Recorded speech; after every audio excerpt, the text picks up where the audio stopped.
It's a pleasure to be here again, and I want to thank the organizers, I guess, of which I happen to be one with Cyril and the others for inviting me to present. It's always a pleasure to come share our work in this area. We have a number of updates, so I've changed the title because I want to focus more on the role of sugars within the context of a healthy dietary pattern. And I think this gets very nicely at some of the discussion we were having around the importance of food matrix and food form, the dietary pattern in which the sugars are consumed. And that's what I'm going to try to focus on here and try to get to some of those, some of those questions with some of the data we have. But I will touch at the very end on a project we're doing, a sugar-sweetened beverage reduction trial using low-calorie sweeteners and water. So there will be a bit of a low-calorie sweetener element toward the end. But I think that the sugars is the more important element here. It's a carbohydrate. So those are my disclosures. I think when we talk about sugars, I need to give my disclosures. So I put in red those ones I think that are relevant related to guidelines or issuing guidance on sugar reduction, as well as some of the research support and other fees that relate to sugars. And I always embarrass my wife, and she's not here, so I can do it, by indicating that she's my most important conflict of interest because she works for Unilever Canada. So I share a pillow with industry. So, I mean, I think, and Walt, Professor Willett set this up very nicely, that I think carbohydrates have become the dominant public health concern. And in particular, I think sugars have become the dominant public health concern. And as it relates to fructose, a very fructose-centric view, if you like, of cardiometabolic disease. And this is just a sampling of some of the popular media and some of the social media, but in particular the popular media and the mainstream media, and in particular some important framers of that news, such as the London Financial Times, New York Times, and so on, National Geographic, a number of documentary films which I think have brought this forward. But taking it to a further extreme, I think where we start to get a bit uncomfortable, and this is the concern when we focus on sugars, is that maybe we start to question fruit and fruit juice, and other forms of fruit. And this is just to give you an example. So Gary Taubes, in promoting his book, did an interview. This is not in the book, but it was during an interview he did, which is on Vox, which I have it's cut off, but there is a reference for that, where he says even an apple a day may not be a good thing. So an apple a day may not keep the doctor away. It may bring the doctor to you. And the International Diabetes Federation, which in their sugar statement suggested revision of healthy eating guidelines to reduce consumption of foods with naturally high sugar content, example, certain fruits and fruit juices. So I think taken to extreme, we start to question things like fruit, maybe whole grain sources, which happen to have some sugars, or yogurt, where we see some protective associations despite being sweetened. And I think one of the concerns is, do we get a revisitation, if you like, of the low-fat paradigm? So with the low-fat paradigm, of course, in the 1980s, and this has been well documented, and Professor Willett certainly has written quite a bit about this, we saw this focus on low-fat. The industry was pushed towards low-fat. There was mandates in place to produce more low-fat foods. And of course, in those foods, the fat was replaced with highly refined carbohydrates and sugars, so that the calories didn't really change, and the benefit wasn't necessarily there. But because they had a health halo, it may well have led, and the data would suggest it did, to overconsumption of these foods. Well, could we see the same thing with sugars? And I just give this example because it's set up very nicely for us by Kellogg, and I don't think Kellogg's in the audience, but they didn't provide this. I just sort of put this together. We actually have a nice example of going from high sugar to low sugar, if you like, with cornflakes. So Frosted Flakes are just cornflakes with a sugar coating, and then they have sugar-reduced Frosted Flakes, and then you have cornflakes. What you can see, first off, and very similar to the low-fat paradigm, is the calories don't change. And this is an example with cereal, and I'm not sure people would have that expectation, but you can imagine with biscuits or other things, they might think that it's going to be less calories, it's going to be healthier. The sugars do decrease. None of them are a particularly good source of fiber, although there was a little more here, I guess, to do some displacement. But I think importantly, and not that I would recommend any of these products, but you have a lowish GI for Frosted Flakes and a high GI for cornflakes. Now, if I give you an example straight from the clinic, I don't think we're going to argue about whether we should be recommending these foods. I can give you all bran buds with psyllium. And so I had a patient that came to me in Lipid Clinic, where we counsel a lot on a portfolio of cholesterol-lowering foods, including those high in viscous fiber. And so we use things like steel-cut oats, but for those that like cold cereals, we recommend things like all bran buds with psyllium. So I had a patient that told me he was very concerned about sugar, and so he was consuming cornflakes. And I wanted him to consume all bran buds with psyllium, at least to try it as an option. And he expressed grave concern because it had 8 grams of sugar. He actually knew that because he was monitoring his sugar very closely. And I had to remind him, yes, it's got 8 grams of sugar, but it's got 13 grams of fiber, half of which is the viscous soluble fiber from psyllium, which can help with the cholesterol lowering. And the calories actually are less because of all of that fiber. So the questions that we have, I think, or that we've started to consider within this background and this context, this environment, I presented this group several times on our systematic reviews meta-analyses of randomized and non-randomized trials, where in the absence of seeing an effect of fructose in isocaloric substitution, so matched comparisons with starch, the effect that we do see where they provide excess calories appears to be driven by the calories as opposed to some special metabolic or endocrine responses. The questions then we wanted to go forward with were to the prospective cohorts in the epidemiology to look at more patient-important and public health important outcomes like diabetes incidence, cardiovascular disease, stroke, and so on. And the questions we've been tackling right now, where we've got some money from the Cates Health Research, are here. So one, do sugars, if we just look at sugars with independent of food form, it's kind of looking at the carbohydrate independent food form, do they show an association? And then as we getting further granularity, what about sugar-sweetened beverages, where we do see certainly an association? And then what about other food sources? Do they share the same association that sugar-sweetened beverages have with a number of these diseases?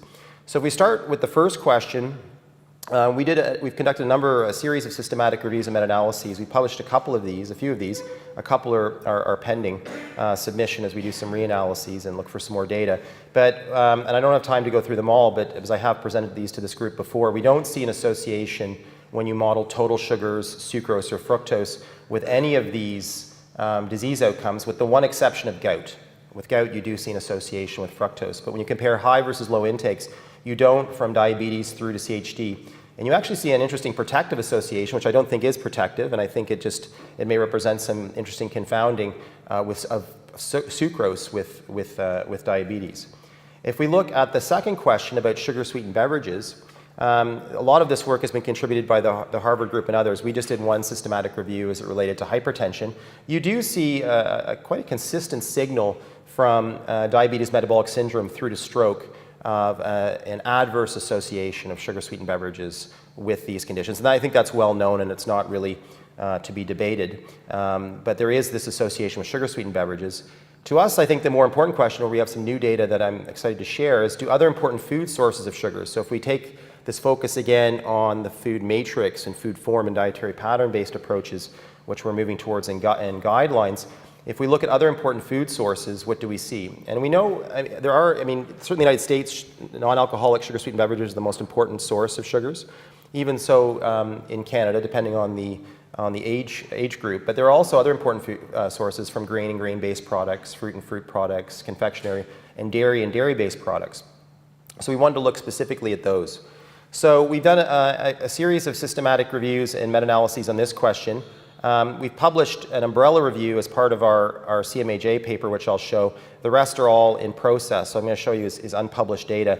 And I'm just going to show you the data for diabetes risk, hypertension risk, and cardiovascular disease risk. So my postdoc, Tosif Khan, helped put this together as an umbrella review as part of our CMAJ piece looking at sugars, because we wanted to get at the question, in the absence of seeing an adverse association when you model total sugars, what do we see when we look at other food sources based on existing systematic reviews and meta-analyses? And what you can see is you do see an association certainly with sugar-sweetened beverages, comparing the highest level of intake to the lowest level of intake. You see it also with fruit drinks.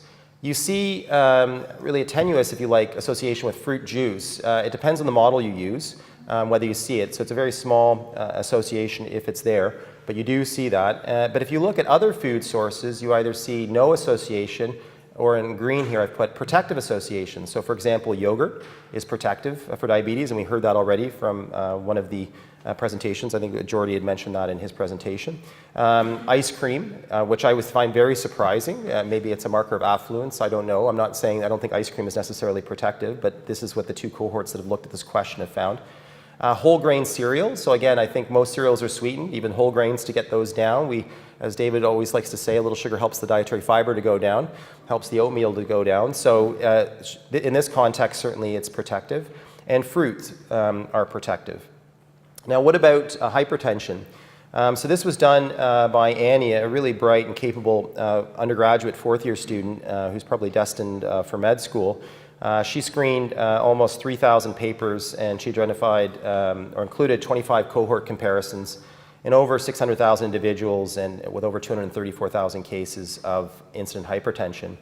And what she found here, and I've just summarized her systematic reviews in this summary plot or super plot, is you see an adverse association again with sugar-sweetened beverages, which is there, but you see a protective association with fruit, which I think we would hope to see. We actually see it with dairy desserts, which was surprising, with yogurt, and I think, contrasting what we see with sugar-sweetened beverages and fruit drinks with 100% fruit juice, you do see a protective association with incident hypertension.